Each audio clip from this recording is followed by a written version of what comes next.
जय हिंद कैडेट। मैं senior under officer Govind Prajapat RDC 2020 Rajasthan directed 14 battalion NCC Kota group में आपके लिए एक और नई वीडियो लाया हूं। तो कैडेट, हाउ आर यू?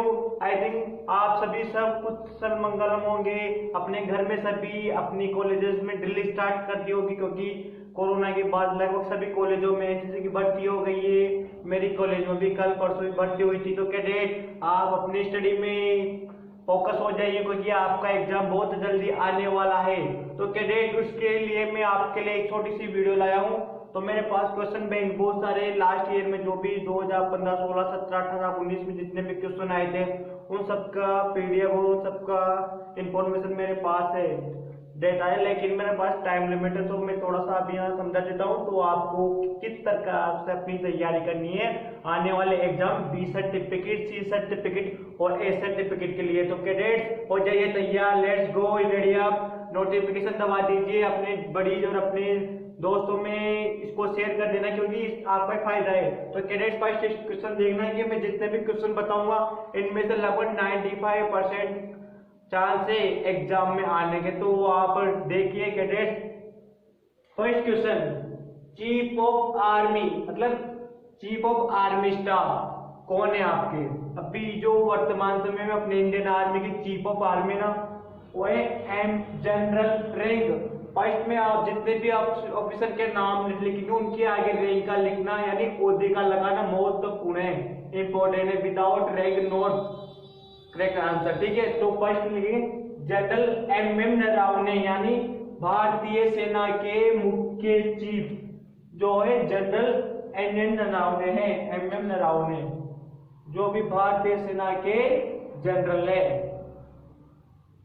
इसके बाद chief of navy, chief of naval staff यानी भारतीय नौसेना के अधिकारी कौन है, मुख्य अधिकारी कौन है? एडमिरल, रैंक क्या है उनकी? एडमिरल करमवीर सिंह।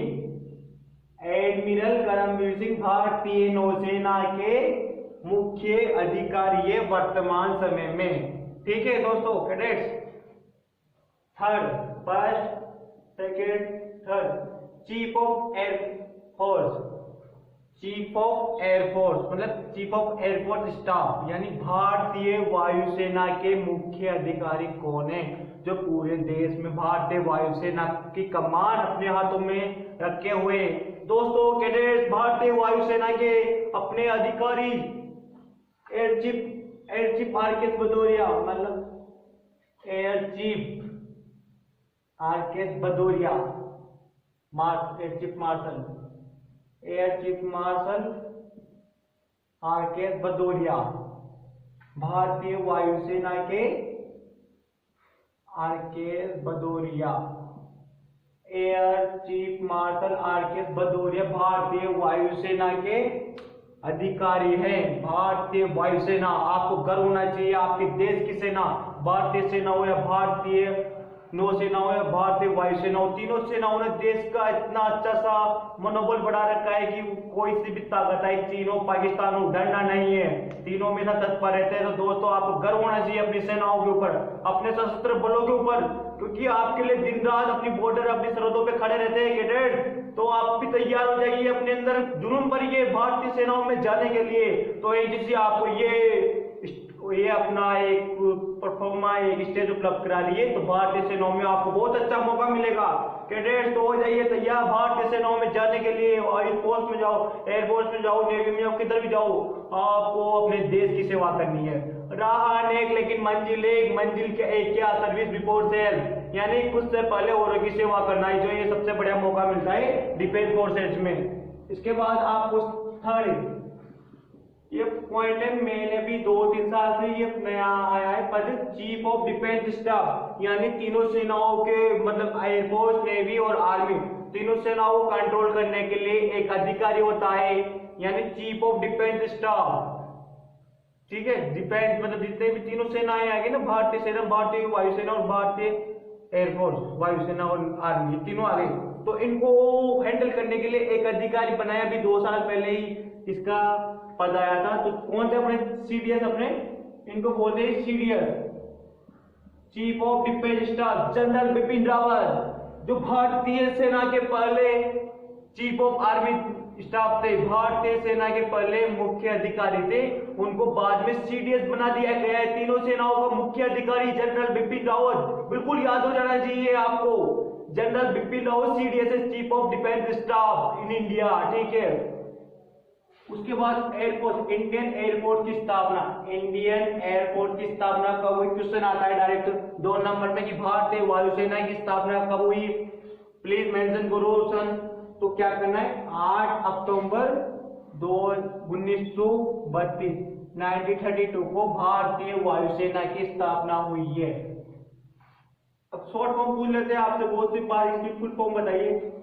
AHQ का पूरा नाम बताइए, AHQ की फुल फॉर्म पूछ लेते हैं तो सीधा सा क्या है, आर्मी हेडक्वार्टर, नॉर्मल है। हाँ AHQ, आप बहुत से कंफ्यूजन होते कि HQ है क्या होगा, बिल्कुल डरना नहीं है, डायरेक्ट बोलो कि आर्मी हेडक्वार्टर के HQ कहते हैं, बस नॉर्मल सीधी सी बात है। अब वो सब पता नहीं होता कि CO क्या होता है, जितने भी कैडेट हो बिल्कुल कंफ्यूज में रहते हैं कि हमारा CO है, हमारा CO कर्नल है, हमारा CO लेफ्टिनेंट कर्नल, लेकिन उनको पता नहीं कि CO होता क्या है, उनको पता नहीं कि CO की फुल फॉर्म ही पता नहीं। बहुत सौ कैडेट्स को तो बहुत सौ को तो आज पता चले कि CO की फुल फॉर्म क्या आती है। CO की फुल फॉर्म मुझे कमांडिंग ऑफिसर, यानी जिस यूनिट को हैंडल कर रहा है उसका वो कमान अधिकारी है, कमांडिंग ऑफिसर हिंदी में बोलते हैं कमान अधिकारी। तो कैडेट्स आप सभी अपने अपने यूनिट CO के नाम को मेरे कमेंट बॉक्स में मेंशन करो कि आपके CO कौन है, रैंक लगा के, विदाउट रैंक आपका आंसर बिल्कुल करेक्ट नहीं होगा, तो मेंशन करो मेरे कमेंट में। उसके बाद रक्षा सेवाओं की भर्ती के लिए जितनी भी परीक्षा होती है ना, मतलब डिफेंस फोर्सेस में जाने के लिए ऑप्शन लाइन में कितनी भर्तियां होती है, मतलब कितनी तरह के संस्थान होते हैं जिनके माध्यम से आप डायरेक्ट भारतीय सेनाओं में जा सकते हो। भारतीय, देखो क्वेश्चन, भारतीय रक्षा सेवाओं की भर्ती के लिए कितने परीक्षाएं आयोजित होती है। तो कैडेट्स आप सभी को पता होगा कि NDA 12th के बाद होते हैं और एक होती है CDS जो आफ्टर ग्रेजुएशन की होती है। इन दोनों भर्तियों के माध्यम से भारतीय सेना में या भारतीय वायुसेना में, भारतीय जल सेना में आप जा सकते हो, ठीक है। तो कैडेट्स क्या क्या होती है, पहला NDA national defence academy Khadakwasla, सभी जानते हो नेशनल डिफेंस एकेडमी खड़गवासला, भारतीय सैन्य अकादमी, ठीक है। तो एक इसकी फुल फॉर्म बोल लेते कि NDA की फुल फॉर्म बताओ, national defence academy Khadakwasla Pune. दूसरा होता है CDS, इस CDS और CDS मंत्रालय की कंबाइंड डिफेंस सर्विस होती है और चीफ ऑफ डिफेंस स्टाफ होता है। ये तो चीफ ऑफ डिफेंस स्टाफ होता है और ये होता है combined defence service. Combined defence service जो ग्रेजुएशन के बाद आपको मौका देती है भारतीय सेना, भारतीय वायुसेना, भारतीय नेवी में जाने का मौका। तो कैडेट्स आप इस CDS में जा सकते हो, आप स्पेशल एंट्री से भी जा सकते हो, लेकिन CDS से भी जाओ क्योंकि आपको जड़ आए देश सेवा में। तो कैडेट्स हो जाओ तैयार भारतीय सेना, भारतीय वायुसेना में जाने के लिए। उसके बाद आता है नेक्स्ट क्वेश्चन, आर्मी वालों के लिए आर्टिलरी का मुख्य कार्य क्या है, कि आप देखो आर्टिलरी, इन्फेंट्री और आर्मर, ये तीनों अंग होते हैं भारतीय सेना के, आर्टिलरी, इन्फेंट्री और आर्मर।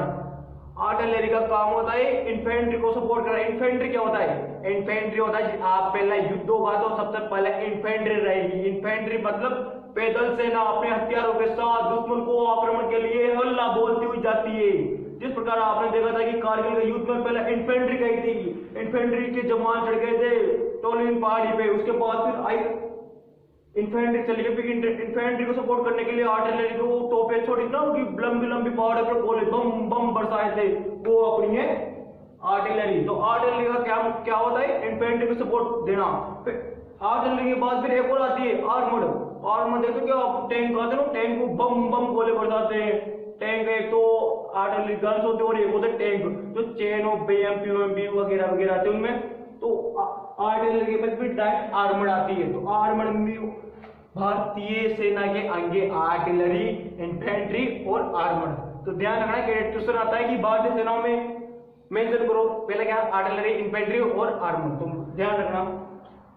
और NCC की एक कंपनी, आप कॉलेजों में NCC करते हो तो उसमें उन्होंने कंपनी होती है। तो क्वेश्चन आता है डायरेक्ट कि आपकी कॉलेज में NCC चल रही है तो उसमें कितने कैडेट है एक कंपनी में, तो 160 कैडेट एक कंपनी में होते हैं। कैडेट्स ध्यान दें, सभी कैडेट SDSW सभी विद्यार्थी आपकी कॉलेज में एक कंपनी चलती है तो उसमें 160 कैडेट होते हैं, ठीक है। और स्कूलों में ट्रूप्स चलता है, ट्रूप्स में 55 कैडेट्स होते हैं, ठीक है। तो कंपनी कॉलेज में चलती है और ट्रूप्स चलते हैं स्कूल में, तो कैडेट ट्रूप्स में 55 होते हैं और कंपनी में 160 कैडेट होते हैं, यानी 160। तो कैडेट से वीडियो कैसी लगी आपको? आई थिंक अच्छा लगा होगा। मेरे पास बहुत से आपके लिए है स्टडी मटेरियल, लेकिन टाइम शॉर्ट है, तो कैडेट मेरी वीडियो नेक्स्ट सुन आएगी। आप अगर मेरे से पीडीएफ मांगना चाहते हो तो मेरे कमेंट में बोल दिए कि मुझे पीडीएफ चाहिए, मैं अपनी इंस्टा आईडी दे दूंगा, वहाँ आप हमें मैसेज कर सकते हैं, व्हाट्सअप कर सकते हैं। तो कैडेट मेरा यही कार्य है कि आपका पेपर अच्छा हो, ग्रेडिंग आए, अल्फा ग्रेड आए, बीटा नहीं आना चाहिए, मतलब बी ग्रेड नहीं आना चाहिए, बीके आए तो अल्फा ही आए।